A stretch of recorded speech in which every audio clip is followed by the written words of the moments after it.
crazy to me. How does it play out? Messy. Let's go get messy here, Yeah. Skip. Skip, if you don't remind me, let's go back to last year. What was the story of the draft last year? The Green Bay Packers moved up to take a quarterback. What's the story of the draft this year? This is not an accident that this came out, that his agent put this out. Good point. I don't doubt that he put it out.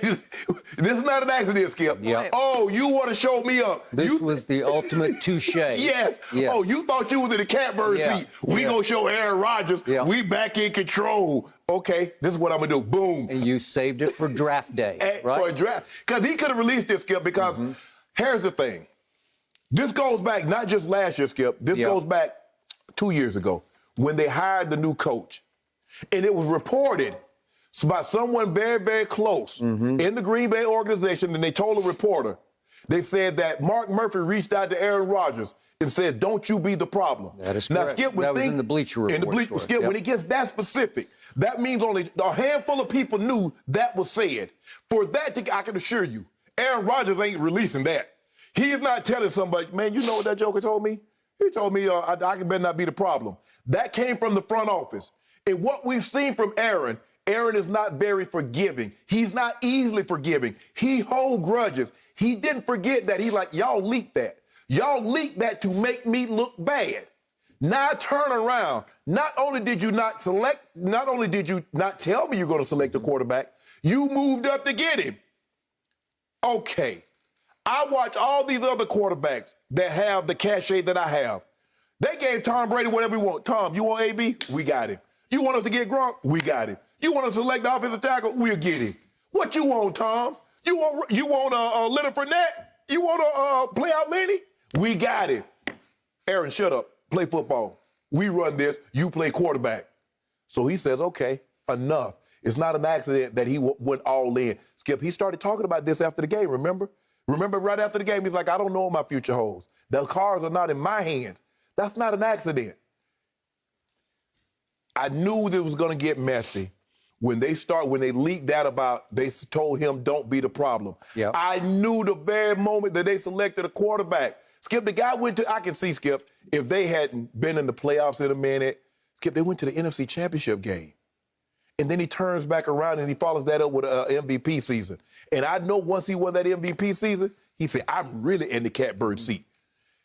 Been reported that Gutekunst and Mark Murphy and the head coach, they've been flying. But that ain't what you've been saying.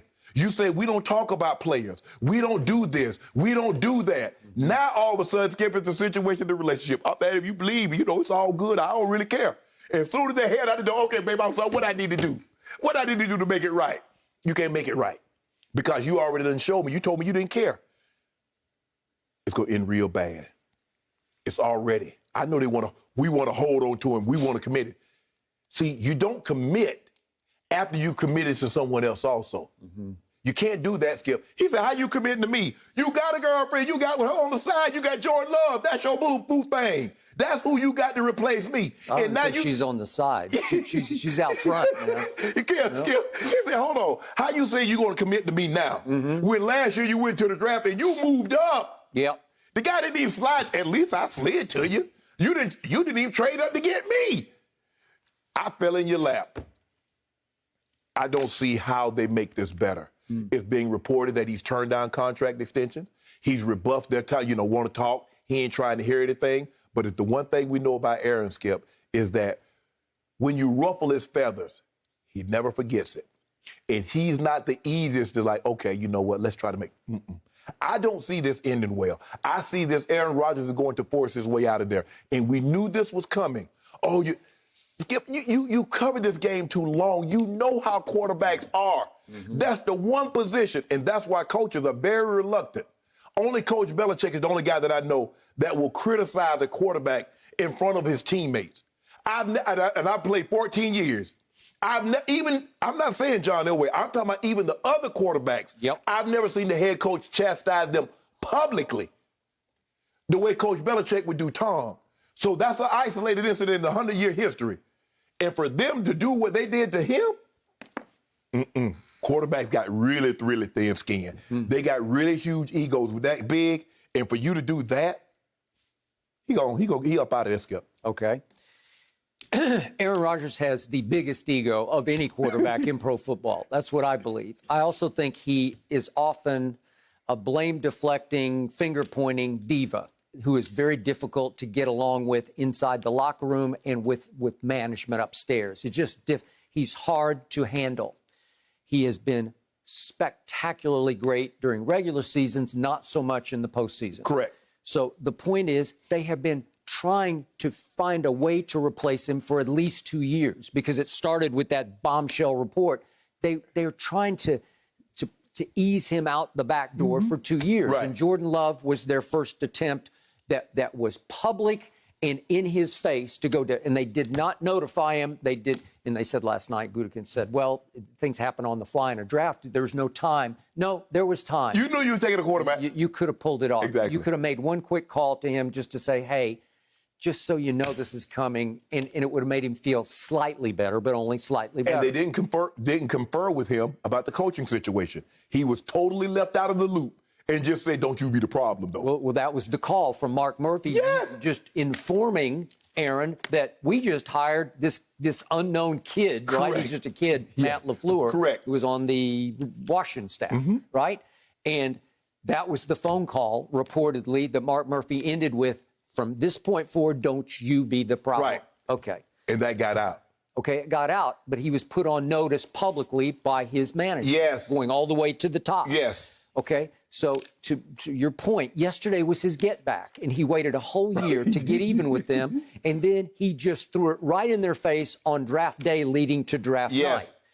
And yet they threw it right back in his face because Gutekunst, after the draft last night, said, we will not trade Aaron Rodgers. And the point was, to me, their pride got, they got all up into their own feelings, and they were basically saying publicly, we will do this on our timetable, not your timetable. Yeah. Because clearly Jordan Love was not ready last year. We didn't have any preseason, so I don't even know what he looks like. Right. They said in practice he was not very good. But it's hard to know until you have any kind of game-type situation to see what he can do. And I don't know his game, so I'm shooting in the dark about how good Jordan Love can be. Well, you talk to people in Kansas City, and you talk to Kelsey, and you talk to those other guys. We saw in practice Patrick Mahomes was going to be special. Okay, they knew from day one in practice. Okay, well, obviously nobody's saying that in Green Bay. So it's possible that they're waiting for next year's draft. That maybe they're saying we'll get our quarterback of the future the next go round. Well, Skip, if Aaron Rodgers is your quarterback, you're not going to lose enough games to be in position to get one of the Sam Howells of North Carolina or the Spencer Rattler. Maybe you have to, who knows? Maybe it's a free agent move. Maybe, who knows what it is. Right. But they're not ready to do it yet. Right. They need Aaron to be their quarterback for one more year, and they are going to try to enforce their right to have him as their quarterback. So is this going to be a bloody, messy holdout situation? It is. Where he just won't report and then he won't play for how long? How long does he want to sit and not get paid? How long will that go? Skip, don't know him well, but just watching his mannerisms, when he digs in, he digs in. We know there's some issues some things that have happened, be it family-wise, and he doesn't seem to be as forgiving as some people would. That's true. Now, that's with his family. Yep. You think he's going to be less than forgiving? Where he's alienated from some of his Right. family. After you guys did that, Skip, you called a man and told him, don't you be the problem. Yep. He's like, as if I was the problem. Skip, if you tell me don't be the problem, what are you telling me? I'm the problem. Okay, so I'm going to just put this back in some quick perspective about how Green Bay, where your brother played, and you know this well, it's called Title Town. It is. And they have not won a title in 10 years since Aaron took them on the 4-0, or it was a wild card road run to that championship. Beat Pittsburgh, played in one Super Bowl and won it. Since then, he's 7-8 in the postseason. But more important, he's now 1-4 in NFC Championship games. So he's lost all 4 since the Super Bowl. But remember the Caleb Haney game at Soldier Field, the one that he won. He threw no touchdowns and 2 interceptions, and he almost blew the game to the backup quarterback for the Bears, Caleb Haney, because, remember, Jay Cutler was sitting on the bicycle riding through the second half because he had a strained knee, right? Yep. Okay, so that day his QBR was 68, which wasn't very good, and then he turns right around and goes to Seattle, and I know a lot happened in that game, but the Green Bay media believes that was the worst of the NFC Championship games that he played. He had a QBR of 55. That scaled 0 to 100, and he threw 1 touchdown to 2 interceptions, and they lost in overtime, as you remember. They got blown out at Atlanta, not all his fault. He played okay in that game.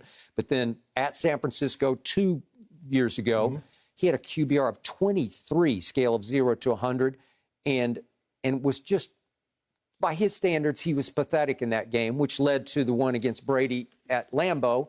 And again, they were favored. He finally got his dream come true, a home playoff NFC Championship game. And what happened? He threw another interception in that game, but he had a QBR of 68, which wasn't very good. But the fourth quarter, he's 4 of 11 for a grand total of 54 yards. And what happened? They got it 1st and goal. This is the turning point of his career in Green Bay. 1st and goal at the 8 with 2:22 left, and you're down 8.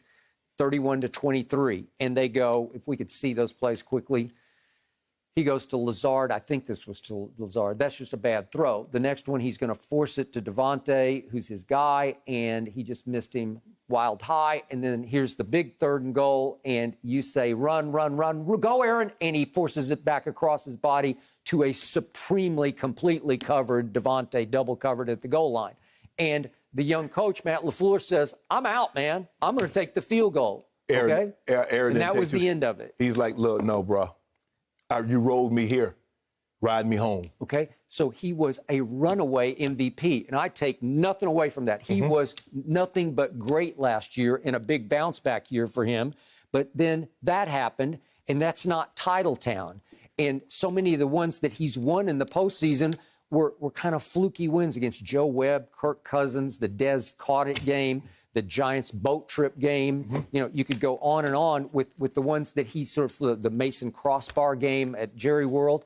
They were pretty lucky to win a bunch of those games. So management is saying, you're not that guy in the postseason. So let him go. Okay, well, I think we're getting there. They just got to have a plan B, because right now it sounds like they don't have one yet. It was reported that he asked for a commitment, more guaranteed money. Yep. They hesitated, which told him everything he needed to know with what they thought about him and where he was placed at in that organization. Yep. So now, because Skip, they didn't think it would become public. Yeah, I'm sure they felt the undercurrent behind the scenes. But to have it publicly like this, now they're trying to come. Skip, it's over. It's over. Well, we'll see how soon it's over. It's over. The key. And the Broncos, guess who the Catbirds eat? The first team he mentioned. Oh, Broncos.